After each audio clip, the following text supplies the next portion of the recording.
it up. It's the Record Machine with your host, Jimmy Hall.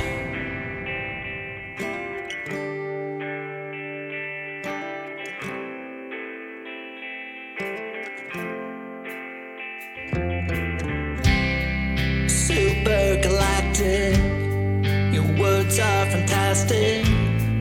It's just the way you speak. Your humor's contagious. Your stories are famous in all the galaxy. The stars remember your golden ember. The warmth of your heart where I surrender. This time awaits me. You illuminate me. It's a mystery to me. It's like living in a dream. I've gone asleep. I'm never gonna wake up from a dream beside me. As the sun sets and the wind blows in a moment of time.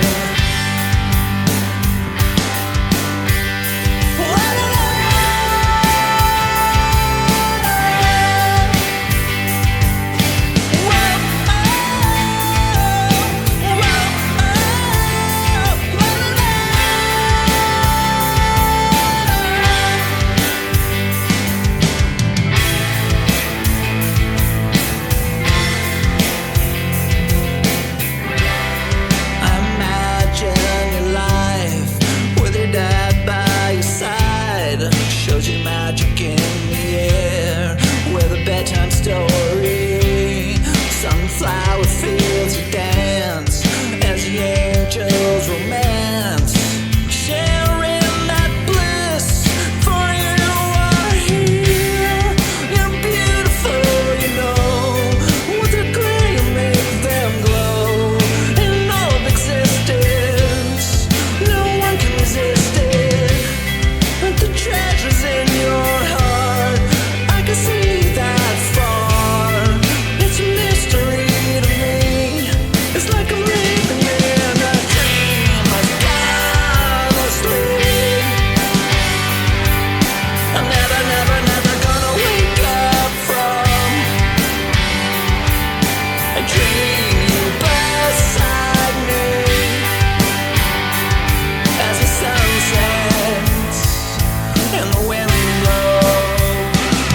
As the sun sets and the wind blows in a moment of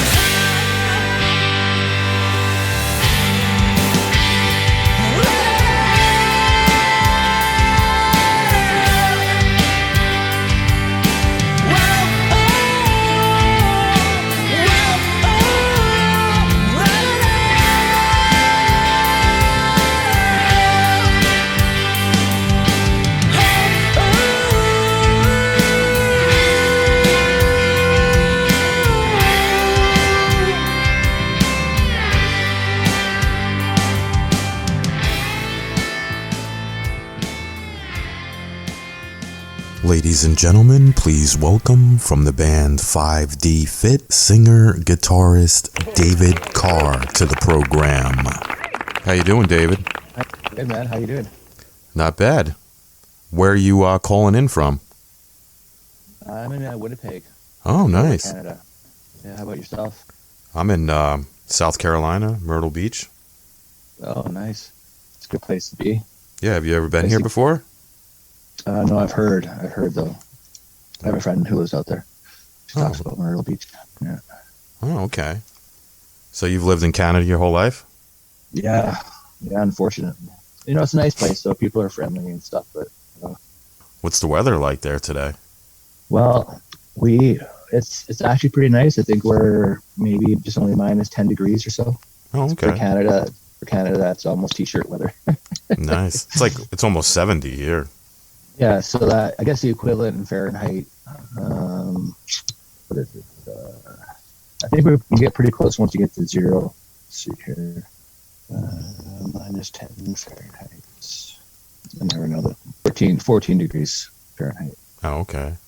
Yeah, so you might think that's cold, but it actually can get to minus 40, minus 50.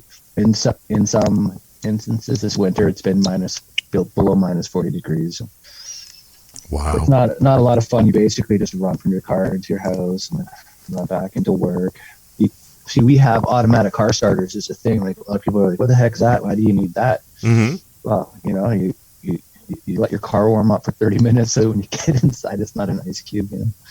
Yeah. Well, I used to live in New Jersey, so I know what you're talking about. I had a Jeep Compass because we got a lot of snow in the wintertime, so I had the automatic start on that. I would go out onto my balcony and hit my remote, start my car up, and go out like 20 minutes later. It'd be nice and toasty inside. Yeah. So I know what you're talking about, Yeah, it's the conditions that we live in out here, unfortunately. But our summers are fabulous. Like we'll get plus 30, plus 35 for a good 2 months.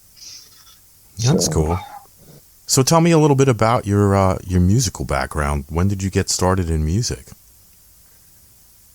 Basically 12, just picked up a guitar. It's when the grunge movement was happening back in the 90s. Mm-hmm. And, we was in the band scene playing live for a while and everything. And this song in particular, it's just a really special song. And so we wanted to promote it out just because it put into like a ton of my heart, I guess, went into it. And it was a really prolific experience, how it all happened and everything. I've been in a whole bunch of different bands. This is the second actual release that I've promoted. I just love writing music. I mean, it's the thing, right? It's when you just enjoy something so much, it's just never leaves you really, right? Like music was always like a healing thing for me because, grew up in not the most favorable situations growing up. Mm-hmm.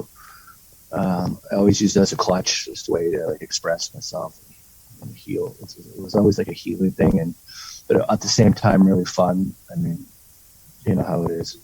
Whether you go to a party or you're playing out at a show, it doesn't matter how much you make.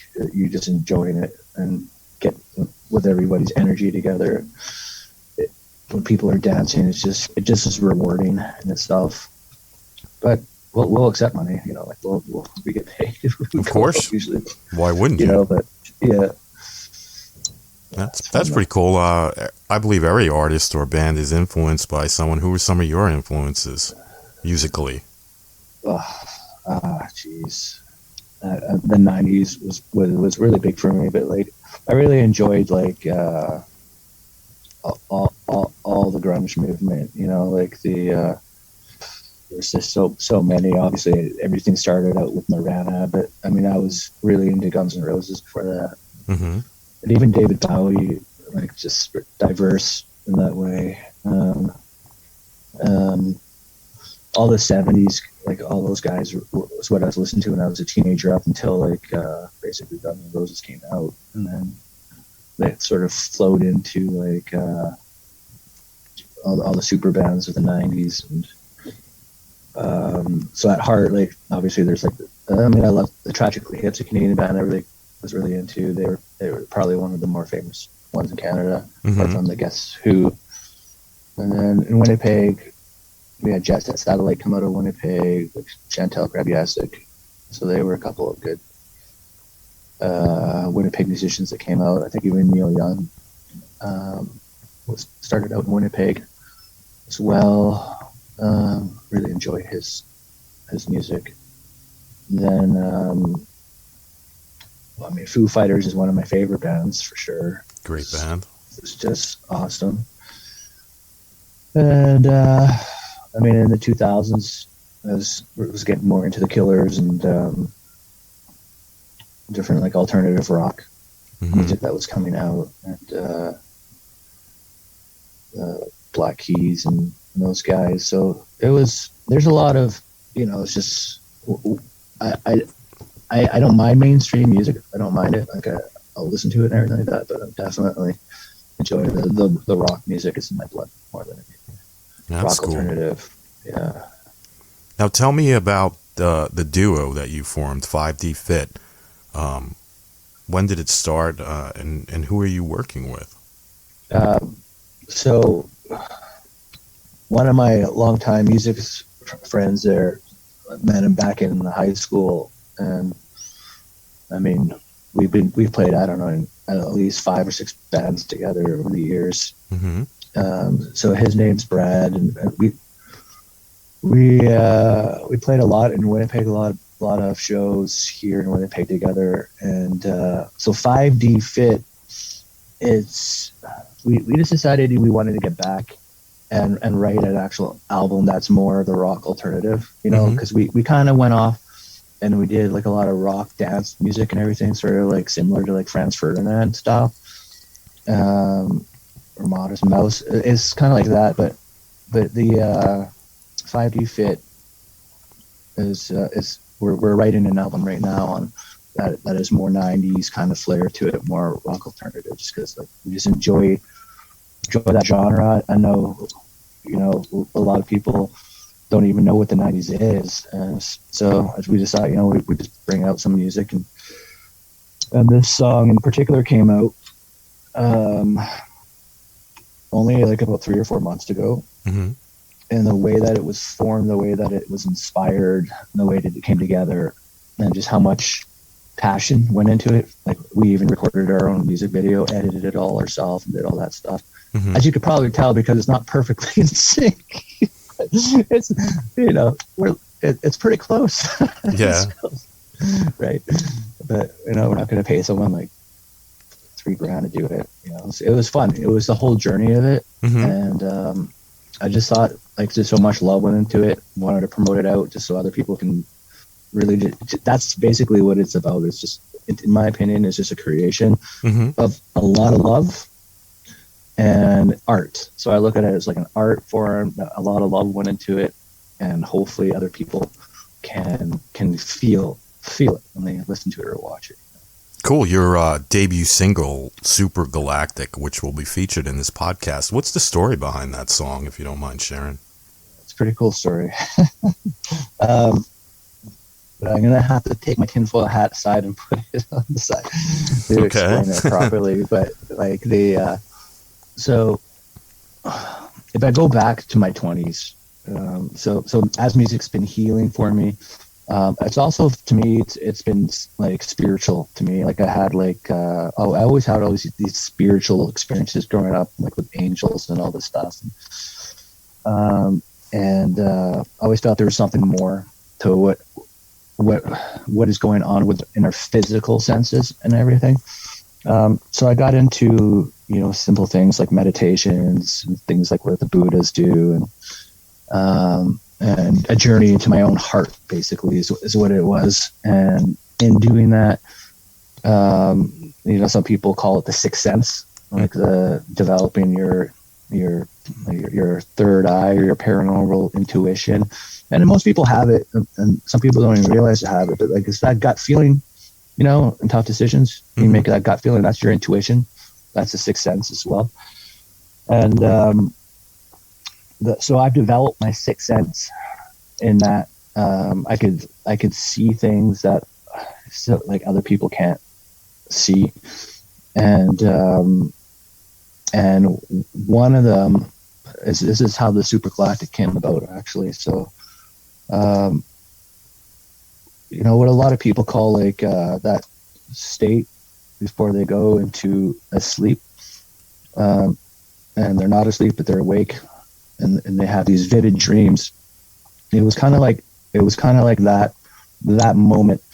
For me, it was like a really deep meditative state, and I was able to tune in to these energies that came. These energies that what it was like.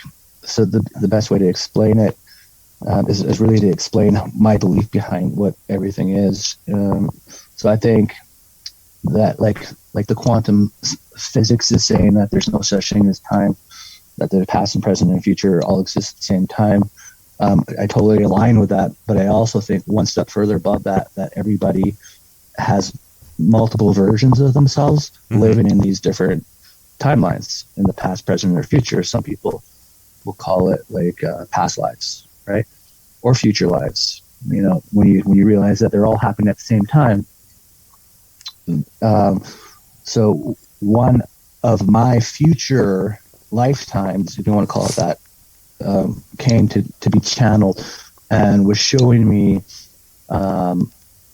this person that I know here on Earth, not very well. I don't even know her really well. Didn't even know her really well. But showed me a lifetime of hers as a future, in a future timeline as well, and just how we knew each other. And then so I connected to her future self, basically, and we just started chatting and going over all this stuff, and fully connected, and it was so profound. So I messaged this person because I only talked to her maybe like, I don't know, 4 or 5 times in a year period of time, and I'm like, look, this future aspect of myself came to visit me to show me how we know each other in this future kind of lifetime, and this is the aspect that I met. Are you aware that you have an aspect like this? And this person's also very intuitive, and she's like, I just started becoming aware of it, actually. And so it was a feeling that was interesting because, you know, it's like when your children are born into the world, and or you're born as a child, your parents would normally have this unconditional love for you, right? This love that you can't explain. They're your guardians, they're your protectors, they're of you, or you're of them. So it was very similar to that feeling. Like, it wasn't like it was an intimate meeting like that where, hey, we're supposed to be in love, but it was like at a soul level, there was this unconditional love and connection between us.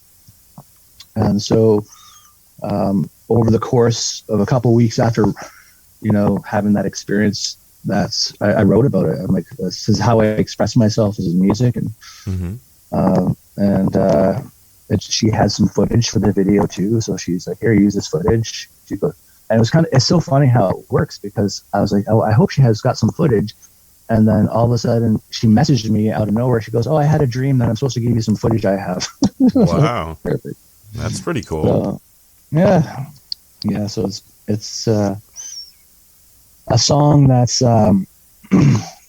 it's like kind of has like a paranormal sort of element to it, but it's super galactic because in the aspect in the future, it was an aspect from like another star system, basically, not an Earth experience. So that's where the galactic comes from. Very cool. Now you have the one single out now. Do you guys plan on putting out a full-length CD at some point? And when can we expect it? Likely before the end of the year. We're working on it in the studio right now. You know how it is. Like, it's a labor of love. So once we are happy with a song, then we'll move on to the next one and everything.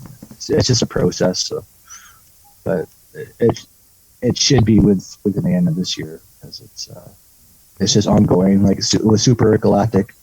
I think we were in the studio probably for like back and forth, not every single day, but like a couple times a week for at least 3 or 4 weeks, you know, just to make sure we're 100% happy with it. That's cool. Yeah. The name 5D Fit. What's the story behind the name? It's symbolic of like the age of Aquarius, like that we're coming into right now. They call it the golden age, or the age of the fifth dimension. Remember the band way back in the day, the fifth dimension, the age of Aquarius. So they were singing about this time that we're in right now. I think it officially started, I'm pretty sure, like December 20th, 21st, 2020, I think was the official start of this golden age. So the golden age is supposed to be the age where people manifest their dreams, where they, you know, where things just become easier, where different things come into play in the reality, where it was a little bit more heart-based, you know, like where you're people a little bit more considerate Like, I think before this age is over, it's supposed to be the age that ends poverty consciousness. So you're not having like 50,000 people dying of world hunger a day and things that just shouldn't be happening like that. So 5D fit is just getting ready, you know, that you're fit for this this new age that's upon humanity, this age where people are going to start, you know, listening to their heart a little bit, and trusting their heart, and living in their moments of joy. That's what it is, and that's sort of the precept behind the song as well. Like every moment of writing the song, every moment of going out. Like I went out in minus 40 degrees with a acoustic guitar to go under a bridge just to get one scene. My hands froze. Right, my buddy got almost pneumonia. Wow. Right, he got sick. I felt bad for it afterwards, but it was that moment, even though you're frozen, you can barely move. There's people. This so happens like this day. It's such a cold day. Like these families just start walking across the ice, and I've never seen it before. I've never seen it happen one time.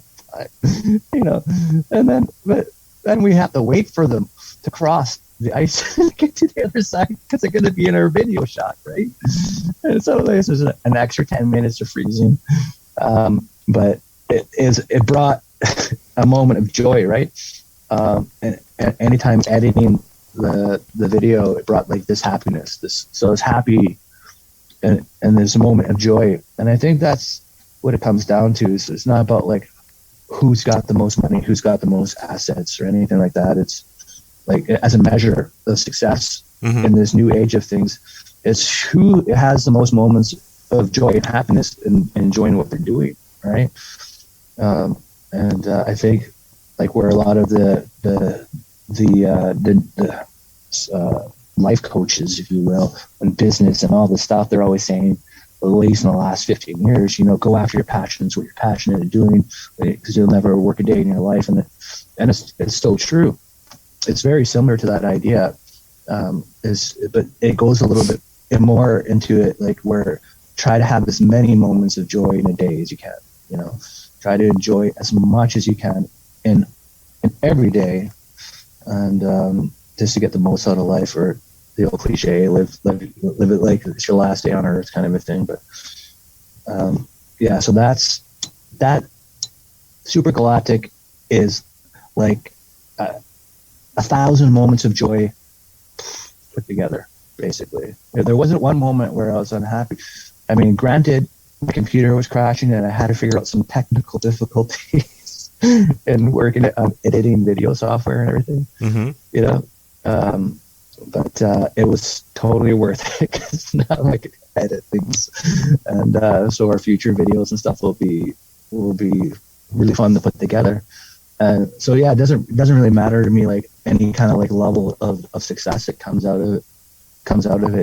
It's just you know, hey, if people get it, I think when people listen to it, they'll feel that there's like the energies of joy or the energies of this love in the song. They may not recognize it as that per se, but it will. I'm guessing it will make them feel good just because all that positive energy went into it. You know. Now, did you enjoy making the music video as much as you did recording the single? It totally did. Yeah, it was cool. so fun. Yeah. So we were still under lockdown at the time, and I had all this footage, but I needed a good live scene, but we couldn't play live. I think it's changing next week. I think things are going to start opening up again next week, and we're like, oh my God, I can't wait to play live again. So I called a contact at one of the clubs that we played at before. I'm like, hey, do you mind if I just rent this for like an hour or two? Just I know you got to fire up because it's winter. I know you got to fire up the furnaces and the heaters and pay for all this heat. But we just really need a good shot for this video. And he's like, yeah, man, come on down. And it was a lot of fun. And then editing it and putting it together, it was so much fun. You know, it's crazy that people pay for it. Like when you realize how fun it is, like, when you get into it, putting it together yourself, like you just get, it's so much more rewarding when you're done, you know? Yeah. Do you still think that music videos are an important marketing tool? You know, even though MTV's not really a music channel anymore. And I loved MTV growing up. Like, it was so good. Can't believe that it hasn't like resurrected. But I think, you know, it's maybe not as necessary. Like, it's a different age where people can stream and reach out to fans in podcasts and stuff, different ways that they can reach out to them. So you can definitely gain an audience without putting the music videos together. Yeah, because it is a small investment. Like I think like this camera I got, it was like $800, and you know, the Adobe Premiere Pro that I paid for is like a couple $100 a year, I think. So, but I do a lot more too with it, in editing other videos and stuff as well, and all the future videos. So, but you would pay more than that for sure for paying for somebody to do your video for you. Of course. And you know, there's so many YouTube videos out there that show you how to do this. Right. Like, there was one feature that took me 2 hours. Finally, there was a YouTube video that showed me how to do this one thing. But you know, once you get that, you're good, you right? Yeah. YouTube. That's the one good thing about YouTube. I mean, you could learn tons of shit on YouTube, probably stuff that you shouldn't even be doing, but you know, they have a video for everything. You know what I mean? I mean, I've learned like how to fix appliances, and I've never fixed a washer or dryer before in my life. And just from watching the video, awesome. It's like, you know, if you don't have the money to pay somebody, yeah. So, I mean, you know, you can go anywhere from like fixing a dishwasher or a washing machine to, I don't know, probably building a fucking bomb if you wanted to. I mean, people are crazy. They'll post anything on there. But I do think YouTube, even Vivo, that channel Vivo, I think it's important for bands to show the fans, you know, even if it's a lyric video or, you know, just a video with pictures, it just gives the fans a taste of, you know, what the band's, you know, kind of like, you know? Yeah, it's another way to connect for sure. So that I definitely would suggest it, of course. I mean, I grew up on music videos. I've always loved the music videos, and you know, as a measure of the music videos I've seen, I think the one I made, it was limited because we're under lockdown. There's only so many things that we could do. Plus, it was winter in Winnipeg. like I was saying, that one scene that we got, one of my buddies almost got pneumonia. Yeah, that's crazy. But, you know, but we got a nice venue inside. So, like in the summer, it would be the most opportunistic time to be more creative. You can get more outdoor events videos, and I would definitely like theme a lot of the footage around shows and people dancing in and having a great time and stuff like that. But you know, as a band, you got this music, and then you're like, oh, we got to get a video. So how do we go about doing it? This is going to be ready because the video took a while. Like it was at least a month. It was just as long as to write the song. Wow. Yeah, that makes sense. So it's but a lyric video won't take that much. If you throw some pictures on and stuff like that, right? You give your fans something to connect with too. It just depends on the adventure you want to go on, right? Like, I think it was an amazing adventure to make a music video. I highly recommend it to everybody. If you can, you know, even if you just were renting stuff just for a week or whatever, and I'm sure you could probably rent or borrow someone's camera, you know. It doesn't take much because there's so many, like the programs. You can do your own editing. You can do your own edit, like putting it together and adding different effects onto things. And you know, it's a small learning curve. Like it's just one YouTube video after the other, and what else are you gonna do? I mean, most people are sitting there on their phones and looking at the next Facebook update or Instagram or whatever, right? And so if you spent an hour less doing that, and then an hour, you know, just looking up YouTube videos, you know, to do something that's going to, you know, help you get a music video or whatever it is that you want to do. So yeah, empower yourself. So that's what this fifth dimension is about too. It's about more empowering yourself, like more like taking a role, like where you know you create like the reality that and the moments you want to be living in. And, you know, you just take that little extra effort and learn what it is that you want to be doing. And then it just all starts gravitating. I got people asking me to edit videos for them. That's cool. Right? Yeah. So you could charge them for that, and then use the money that you get from that to fund your next project. Yeah, exactly. Because, like I do work with this guy at his studio's called Soda Can Studios, and the recording, and he does charge us for recording the music. So that part's not free. Yeah. No, nothing. Yeah. Nothing's really free anymore, right? Yeah. Even totally advice, some advice isn't even free. You know what I mean? Yeah. You got to pay for it. I mean, free advice is good, but and a lot of times the free advice is probably the better one to take anyway. Yeah, there's definitely a lot of advice out there. Yeah. Well, everybody has an opinion, right? So yeah, it's just a matter of which one, the one you're gonna go along with. So. Yeah. So I say, like, trust your gut or trust your heart or whatever. You know, let's listen to that. It's never going to steer you wrong. When you get into your head and you start thinking about this could happen or that could happen, then this delusion sets in, and you're creating these like scenarios that are not even real. You're creating these possibilities that are so unlikely to happen, and then different fears start taking over your thoughts that this could happen or that. And it's just like it's just way too complicated. Just get rid of that all. It is like, does it feel right for me or doesn't it feel right for me? You know, right? And then, you know, sometimes it's good to get advice, like if you're going through a hard time and you need a friend, right? And sometimes, like, it's hard to see out of the muddy waters during certain situations, for sure. But there's nobody more powerful than you are, like, in your own world and your own destiny. And in the end, it's up to you to that you're going to be happy with whatever the outcomes are a result of what you want to do in your life. True. So it's yeah. Totally makes sense. Do you have a website you'd like to promote?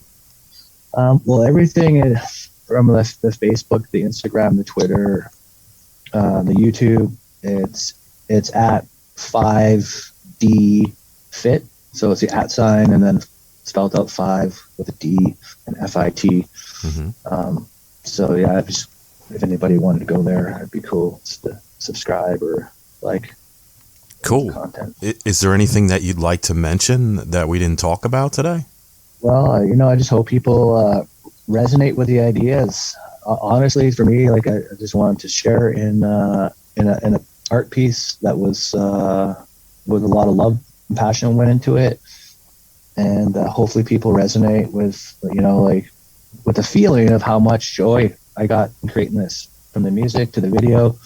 And I hope it inspires other people, you know, to find, you know, projects or music or whatever it is in their life that would bring them into a moment of happiness and joy, and just not to be afraid of it, not to be afraid to learn something new, not to be afraid to take a chance, and whatever has been tapping you on your shoulder and being like, I know I should really do this, but I don't have time. It's just to make that time to take a moment for yourself. It's so rewarding. It's just so rewarding. That's awesome. Well, David, I want to thank you so much for coming on the show and talking to me today. I really dig the song, and I'm looking forward to hearing the rest of the album when it comes out. Yeah, awesome. Well, appreciate the time. Great chatting as well, and hopefully you get to spend some more time on the beach, and it starts warming up soon, and everybody's out and having a great time, and we're back to some kind of a new reality, but like a normal getting out there and seeing people's faces again. Like, you know, I'm looking forward to it. I don't know about you guys. All right, cool. Well, David, when the album comes out, shoot me an email, and I'd like to have you back on the show again. Yeah, for sure. Thanks a lot. I really appreciate it, James. And it was an honor to be here, and we'll see you next time. All right. Stay in touch, all right? Okay, thanks. All right, bye-bye. Bye. Thanks for listening. We'll be back next week again for a fresh round. The Record Machine.